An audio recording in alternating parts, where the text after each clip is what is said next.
hablihii hore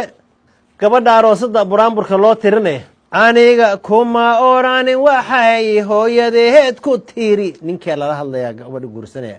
warka aniga ma soo bixinay hooyadeed dardaaran ay noo soo dhiibto way la socaalee aniga kuma oranin waxay hooyadeed ku tiri hayga guulguulino hayga hore gubyayn haddaad gaaran weysid gurigayga iigu keen waa dardaaran fiiri haddaad garan weysa iga garaacayaaq buusbuusin gabadhan adi ma aragti meesha ma adan keensan maadan dhalin adig haddaad garan weys gurigay iigu keen kuwa hadda waxay odhanayaan aniga kuma oranin waxay hooyadeed ku tiri war aniga kuma oranin waxay hooyadeed ku tiri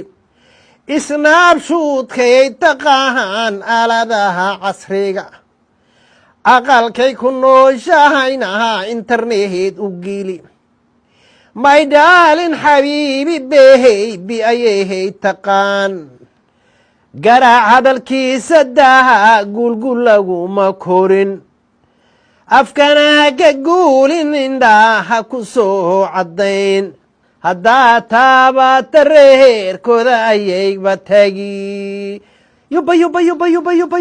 yuba dhiigaa ikacay bay odhanayaan waxbaa isruxaya oo waalida cirka xagga ka fiiri xagga ka day xagga u jeesa xagga iyo dhididka ka baxaya iyo rafaadka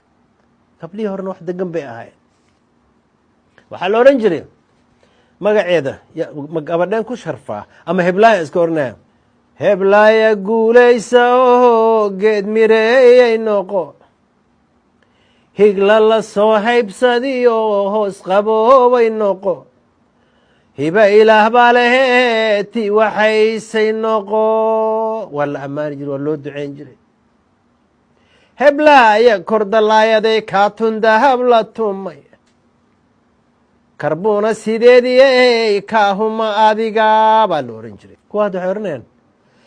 wargeesiyow geesiyow geesi geesi dhalay wargeesiyow geesiyow geesi geesi dhalay abbaha geesi buu ahaa looma goondi jirin intii la soo gaadana garuuhun lama saari jirin na haddii uu gadoodo rag buu gam ka siini jiray haddii uu gadoodo rag buu gam ka siini jiray na gaandhari geesi ahaa gogoluhu dhigaa facebookga wiilgeliya qaahan sheeka lala guraa na yurubkii ku geynayaha gogoluhu dhigaa fulayga lama guursadiyo wiil aan geesi hayn na fulayga lama guursadi waad colaad iyo dagaal iyo rabsho iyo hirig iyo idey iyo kudayn